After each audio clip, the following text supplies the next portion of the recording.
नमस्कार, मैं हूं आयुष कुमार और आप देख रहे हैं जनादेश 2024।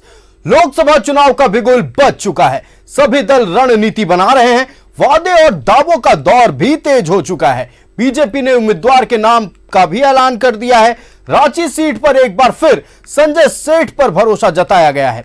लोकसभा चुनाव के छठे चरण में रांची में वोटिंग होगी। 25 मई को रांची संसदीय क्षेत्र में 21 लाख से ज्यादा वोटर्स अपने प्रतिनिधि का चुनाव करेंगे। अब की बार एनडीए और इंडिया में सीधा मुकाबला माना जा रहा है। बीजेपी का महारथी मैदान में उतर गया है, लेकिन महागठबंधन के नाम पर अब तक सस्पेंस बना हुआ है। हालांकि रांची सीट से सुबोधकांत सहाय का नाम रेस में आगे बताया जा रहा है, लेकिन 5 बार के सांसद रहे राम टहल चौधरी के कांग्रेस में शामिल होने से नया ट्विस्ट आ गया है। रांची संसदीय क्षेत्र में विधानसभा की 6 सीटें हैं और इस पर कब्जा जमाने के लिए सभी पार्टियां लगी हुई हैं, जबकि 2 सीट पर इंडिया गठबंधन का है। 2019 में संजय सेठ ने 2,82,000 से ज्यादा वोट से जीत दर्ज की थी।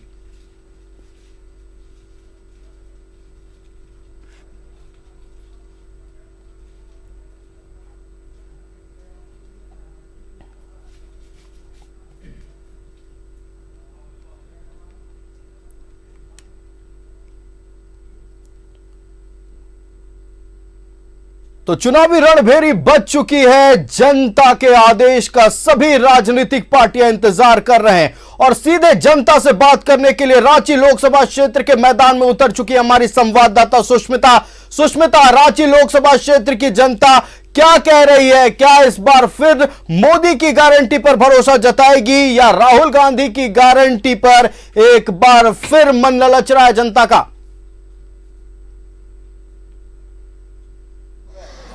बिल्कुल आयुष, सबसे पहले तो आपका बहुत बहुत धन्यवाद हमारे साथ जुड़ने के लिए। और देखिए, न्यूज़ 11 भारत लगातार जनादेश 2024 के साथ सड़कों पर निकला है।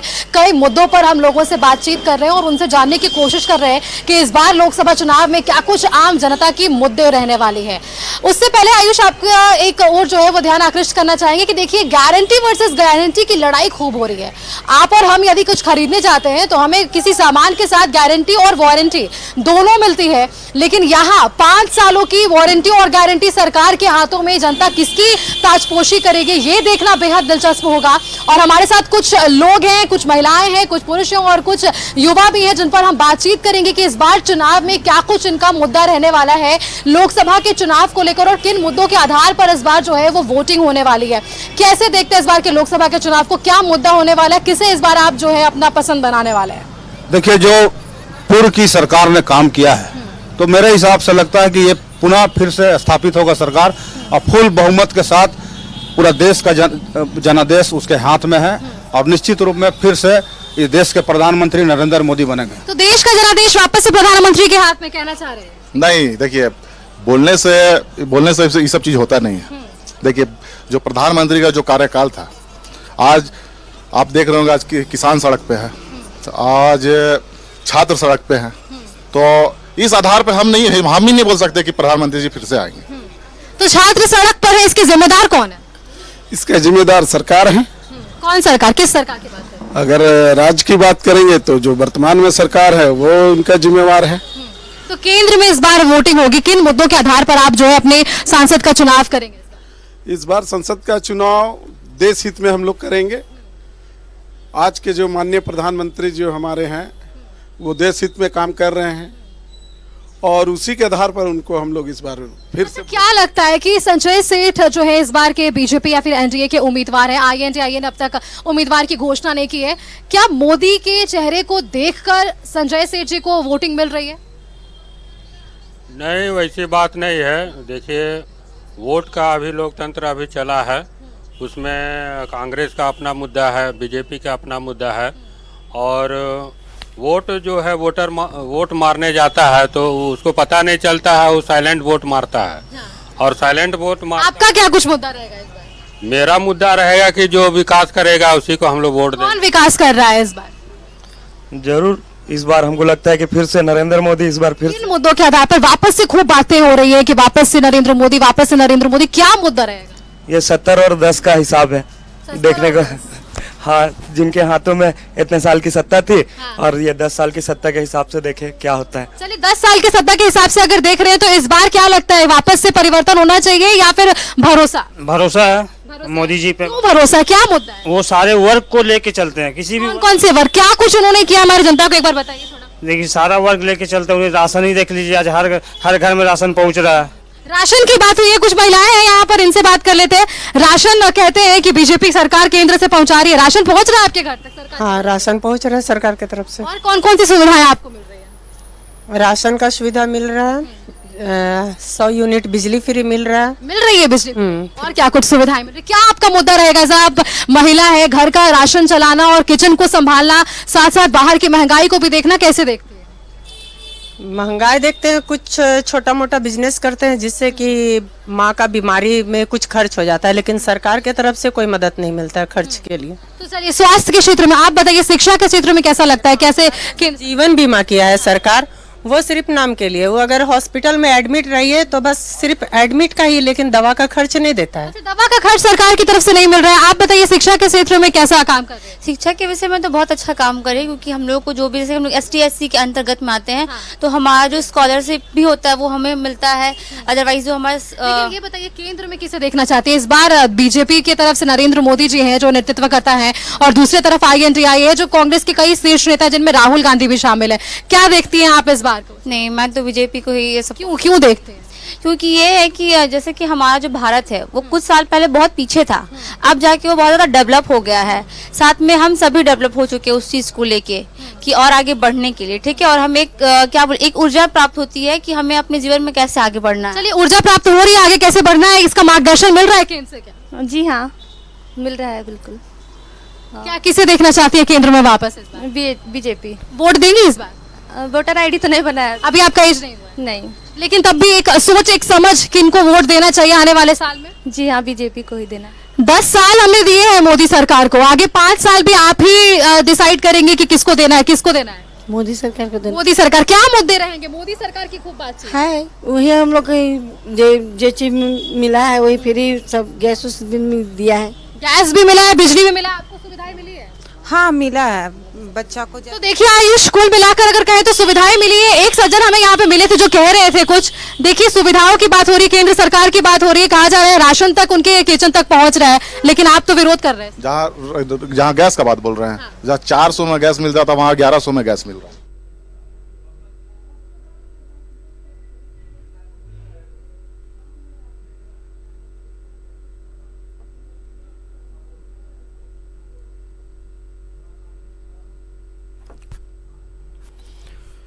तो जनता इस बार भरोसा जताती नजर आ रही है। रांची की जनता से सुष्मिता ने बातचीत की।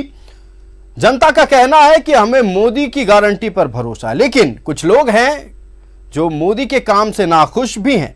गैस सिलेंडर के मुद्दे को उठाया गया है, लेकिन कुछ छात्र हैं जो कह रहे हैं कि शिक्षा के क्षेत्र में काम हुआ है, स्कॉलरशिप के क्षेत्र में काम हुआ है। महिलाओं का कहना है कि हमारे लिए मौजूदा सरकार, मोदी की सरकार हमारे लिए काम किया है उन्होंने, और हम आगे भी भरोसा जताएंगे। देखिए अब फिलहाल रांची में संजय सेठ को जिताने की कोशिश रहेगी बीजेपी वालों की। दूसरी तरफ इंडिया गठबंधन की ओर से अभी तक उम्मीदवार के नाम का ऐलान नहीं किया गया है। संशय जनता के बीच भी बरकरार है, आखिरकार संजय सेठ के खिलाफ कौन? अब जब सवाल किया जा रहा है तो कहा जा रहा है कि बहुत जल्द घोषणा कर दी जाएगी, लेकिन जनता सब जानती है। हम एक बार फिर रुक करेंगे सुष्मिता का। सुष्मिता, हम बात कर रहे थे गैस सिलेंडर को लेकर, विकास योजनाओं को लेकर, जनता से आप भी जुड़ी हुई थी। जनता का क्या कहना है? मोदी सरकार फिर से या फिर परिवर्तन देखने को मिलेगा? बिल्कुल आयुष, इसी मुद्दे पर मैं इनसे अभी बात कर रही थी कि क्या कुछ मुद्दा, एक जन कह रहे हैं कि सुविधाएं नहीं मिल रही हैं, और एक कह रहे हैं कि आज हर एक घर में जो है चूल्हा जल रहा है। बेरोजगारी की भी हम थोड़ी बात कर लेते हैं। बेरोजगारी को कैसे देखते हैं आपने, क्योंकि कई लोग ऐसे हैं जो आज भी भटकते हैं रोजगार को लेकर? आज देखिएगा, बेरोजगारी के जो मामला आप उठा रहे हैं, निश्चित रूप में केंद्र सरकार ने अपने हिसाब से राष्ट्रीय लेवल में किसी न किसी रूप में, चुनाव से पहले घोषणा भी उनका था, और किसी न किसी रूप में स्किल डेवलप के माध्यम से लोगों को रोजगार देने का काम किए हैं। और सबसे पहला गर्व की बात यह है कि मैं आदिवासी परिवार से हूं और 75 सालों के बाद पहली बार देश के प्रधानमंत्री ने आदिवासी परिवार से राष्ट्रपति बनाने का जो काम किया था, उससे भी मुझे गर्व महसूस होता है कि आज देश के राष्ट्रपति हमारे आदिवासी समाज से आते हैं। क्या लगता है कि इस बार एक विक्टिम कार्ड हो सकता है क्या? जैसे कि भैया ने कहा कि एक आदिवासी महिला को इतने बड़े संवैधानिक पद पे भेज दिया आदिवासी को, तो हम यही पूछना चाहते हैं, जब संसद का जब उद्घाटन हो रहा था उस समय उसको आदिवासी महिला का याद नहीं आया? इस मुद्दे की भी खूब चर्चा हुई थी। नहीं, देखिए, अब राजनीति करने वाले लोग भले राजनीति कर सकते हैं। अभी आप देखिएगा कि राम मंदिर में जब उनको न्योता दिया जाता है विपक्ष के लोगों को, तो वो लोग जाते नहीं है। तो ये तो साफ पता चलता है कि आप दूसरे राजनीति हिसाब से अब राजनीति करते हैं। तो मेरा कहने का मतलब है कि उन्होंने चिट्ठी भी भेजा था राष्ट्रपति भवन से कि हम किसी काम में व्यस्त थे, नहीं आ पाएंगे। तो जब राष्ट्रपति को विधिवत रूप से बुलाया गया, वो अपने काम में फंसे रहने के कारण नहीं जा पाई, तो उसका राजनीति करने का कोई तुक नहीं है। राजनीति खूब मुद्दे पर होती है। कह रहे हैं कि आदिवासियत का चेहरा कभी इस्तेमाल किया। झारखंड की अब जब बात करते तो जल जंगल जमीन और आदिवासियत की बात होती है। एक नया स्वरूप देने की कोशिश की है नरेंद्र मोदी जी ने, आप कैसे देखते हैं? ये बहुत बड़ा अच्छा पहल है कि देश में 60 साल 65 साल कांग्रेस राज किए और आदिवासी का हितैषी और मुस्लिम का हितैषी और ईसाइयों का हितैषी अपने को कहते हैं, लेकिन कभी उन लोगों को ऊंचा स्थान में ले जाने का काम नहीं किए। बीजेपी ने वो सम्मान नहीं दिया, क्या किया बीजेपी ने? सम्मान तो सभी वर्ग को दिया ही है, लेकिन कुछ विरोधी दल हमारे जैसे कहते हैं कि महंगाई, जैसे महंगाई के हमारे भाई ने बतलाया कि महंगाई 2012 में जो कुछ चीज़ हमारे जैसे कुछ हमारे एक अंकल थे, कुछ प्रोजेक्ट लिया था उसने 2023 में, उसको 12 में लिया उसे 80,000 में, और उस प्रोजेक्ट को उसने डील किया 2023 में 2 करोड़ कुछ पॉइंट में। तो महंगाई सिलेंडर चाहिए 2012 के रेट में, और कुछ अगर कुछ लेते हैं प्रोजेक्ट उसको बेचेंगे उसको बहुत ट्रिपल रेट में। महंगाई कैसे? तो डेवलपमेंट हो रहा है ना मैम। डेवलपमेंट है या महंगाई? अरे महंगाई है। जैसे कि एक भाई ने अभी कहा ना कि 70-10 का बात बोला, तो अभी हम यही बोल देंगे ना, 3 और 18 का बात बोल देंगे। 3-18। अब हीरा खरीदने जाइए तो 3% टैक्स है, अब खीरा खरीदने जाइएगा तो 18% टैक्स है। खीरा इन द सेंस कहने का मतलब है पेन कॉपी किताब, जो मूलभूत सुविधा, मतलब जो बेसिक्स है, जो जरूरत है, लोग आम आदमी का जो जरूरत है, उसमें 18% का GST है। और जो आदमी खरीद नहीं सकता, हम जैसे लोग, बोल लीजिए, हम जैसे जो लोग हीरा नहीं खरीद सकते हैं, हम लोग हीरा खरीदेंगे 3% टैक्स में, GST में। हम लोग तो पेन कॉपी किताब में खरीदेंगे। अब यहाँ पर आदमी बोलता है महंगाई नहीं है, तो हम लोग हीरा खरीदे जाके कि हम अपना जो बेसिक चीज़ है, हमारे जो आम आदमी को जो जरूरत है, पढ़ाई का चीज़, पेन कॉपी किताब पेंसिल, ये सब हमारी मूलभूत सुविधाएं हैं, जरूरतें हैं, उस सब पे हम बात करेंगे। तो जरूरतों के सामान पर भी महंगाई बढ़ी है, इनका ये कहना है। महंगाई, लोगों का कहना है कि महंगाई बढ़ा है, ये विरोधियों का कहना है, लेकिन एक्चुअल में देखिएगा तो महंगाई के साथ साथ महंगाई तो बढ़ा है, लेकिन प्रत्येक व्यक्ति का आय भी बढ़ा है। आय भी बढ़ा है, साथ साथ में आय भी बढ़ा, इसे कैसे देखते हैं आप? मैडम, ये तो महंगाई के साथ साथ महंगाई उतना नहीं है, मोदी जी तो बहुत सारा काम कर रहे हैं, बहुत सारा। घर में देखिए, अभी राशन से लेके और घर बनवाने से लेके, शौचालय से लेके, और जहाँ तक बात रही जो सबसे बड़ा काम किए, जो कोरोना में लोग बहुत मरते थे, बहुत सारे देश में लोग साइंटिस्ट उसको दवा नहीं बना पाए। एक जो एक दवा मिलता था बहुत महंगा था, फिर वो वैक्सीन यूज़ किए, वैज्ञानिक को बनाया, सपोर्ट किए, वैज्ञानिक लोग उसको कितना का जीवन दिए, वो सब बहुत। तो इस बार का चुनाव का आपका मुद्दा क्या रहने वाला है? किसे वोट देने वाले और क्या मुद्दा रहेगा? बीजेपी 400 पार है मैडम, 400 पार का नारा इस बार। कांग्रेस में 400 पार इसलिए होगा ना, कांग्रेस में आज कोई भी नेता नहीं है मैडम। किसी को आप खड़ा कर लीजिए, कोई एक नाम बता लीजिए। कांग्रेस के पास चेहरा नहीं है, कह रहे हैं। काहे नहीं चेहरा है? बहुत सारे चेहरे हैं। वहाँ अध्यक्ष महोदय है जो कांग्रेस के, वो चेहरा है, बहुत सारे हैं। प्रत्याशी नहीं दे पाए हैं, बहुत सारे नेता बोलते हैं। अभी तक रांची का प्रत्याशी घोषणा नहीं हो पाया है। और क्या कारण हो सकता है? कारण क्या है? इन लोग पास प्रत्याशी नहीं है भैया, सोच रहे हैं कि किसको देंगे तो रांची का सांसद बनेगा। सांसद तो छोड़ दीजिए। अच्छा, प्रत्याशी और सांसद छोड़ने की बात करें, PM के लिए आपके पास है? अरे हम लोग देखिए, हम एक सामाजिक कार्यकर्ता है, टूट गया। लूट बंधन का इन लोगों का जो घेरा था इन लोगों का टूट गया है। लोग लूटने का जो घेरा बनाया था सारा चीज टूट गया है। इन लोगों के पास प्रत्याशी नहीं है, बस सिर्फ नाम का राजनीति कर रहे हैं देश में। बस नाम की राजनीति हो रही है इस बार चुनाव में। क्या खाना पूर्ति है? नहीं, देखिए हम एक सामाजिक कार्यकर्ता है, हम उस हिसाब से सोचते हैं। हम किसी पार्टी के विशेष पे नहीं हम बात कर रहे हैं। देखिए इंडिया गठबंधन को इसलिए हम लोग सामाजिक लोग सपोर्ट करते हैं कि जो मूलभूत सुविधाएं हैं ना वही सब दिला पाएंगे वो। ये क्या बोलते हैं आपका एनडीए के सरकार के बस की बात नहीं है। तो INDIA किन वादों को लेकर इस बार चुनाव में आएगा और एनडीए किन मुद्दों को लेकर पहले से ग्राउंड में है? कह रहे हैं कि इस बार भरोसा जताने की जरूरत है। क्या परिवर्तन चाहती है इस बार? हाँ, परिवर्तन तो चाहते ही हैं। तो किसे देखते हैं इस बार केंद्र में आप? केंद्र में हम मोदी सरकार को ही देखना चाहते हैं। मोदी जी को ही वापस से देखना चाहती है। आप किसको देखना चाहती है? क्या कुछ को ही देखना चाहते हैं हमारे अकॉर्डिंग तो। लेकिन हम बस इतना चाहते हैं कि जितने भी हम लोग बेरोजगार हैं, जितने भी लोग ग्रेजुएट है या फिर जितने भी मास्टर्स के स्टूडेंट हैं, सबको कुछ ना कुछ हम लोग को एक रोजगार के लिए कुछ स्किल दिया जाए जिससे हम लोग अपना जो लाइफ है उसको कुछ बेहतर कर सके। तो अभी तक आपको ये सुविधाएं नहीं मिली? नहीं, ये तो नहीं मिली। तो फिर ऐसे में आपको क्या लगता है परिवर्तन की जरूरत है? कुछ बहुत तो परिवर्तन की जरूरत है, बहुत सारी नहीं पर कुछ बहुत मुद्दे हैं जिनपे है जो बहुत परिवर्तन करते हैं, लेकिन विपक्ष जो है उसके अंडर में नहीं काम कर पाते हैं। मोदी जी तो पूरा देश को संभाल रहे हैं, काम कर रहे हैं। अभी राम मंदिर ही जो था मोदी जी ही थे जो कोई पूरा देश को संभाल लिए। अगर उसके जगह में कोई दूसरा अकॉर्डिंग होता तो वो तो फिर मतलब युद्ध ही समझिए। अच्छा, ये ऐसा स्थिति होता क्या? ये ऐसी स्थिति हमें देखने को मिलती क्या? कह रही है कि अगर मोदी जी केंद्र में थे तब अयोध्या के मुद्दा को संभाल लिया गया, अगर किसी और के पास सत्ता होता तो शायद इस पर विवाद भी देखने को खूब मिलता। ना ऐसा कुछ बात नहीं था। देखिए उसको एक प्रोपोगेंडा खंडर ही रहता, खंडर भी रहता। 5000 साल पुराना जो यहाँ के हिंदू का जो मांग था कि वहाँ राम मंदिर बने, आज देखिए 10 साल हुआ सरकार का। अरे वो श्रद्धा का चीज है, होना चाहिए, वो श्रद्धा का चीज है। राजनीति किए हैं लगा समय। आज मोदी जी थे, उनके वजह से आज मंदिर बना है।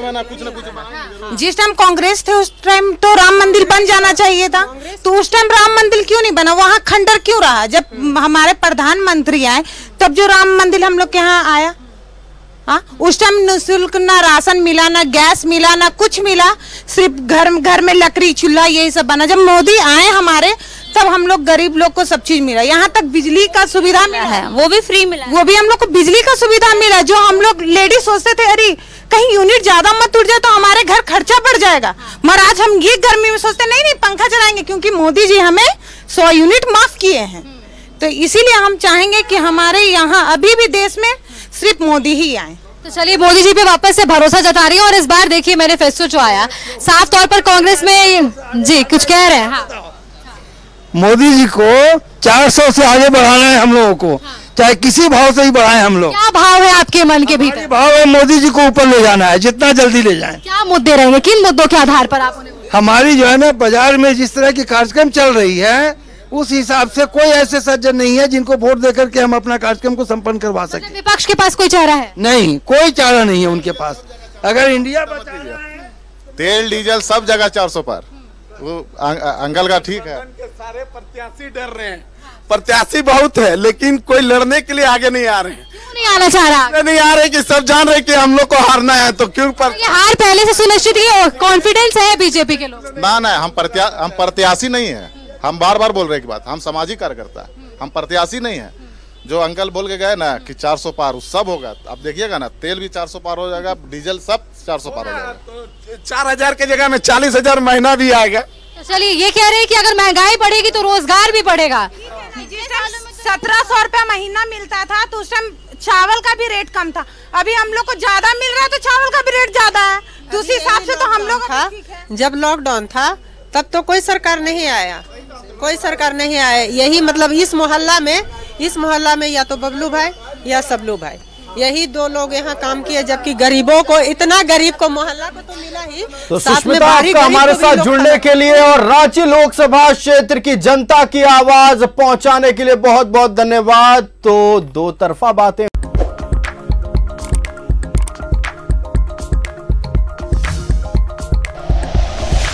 Like and share videos, subscribe करें हमारा चैनल और प्रेस करें बेल आइकॉन। न्यूज़ 11 भारत, सच है तो दिखेगा।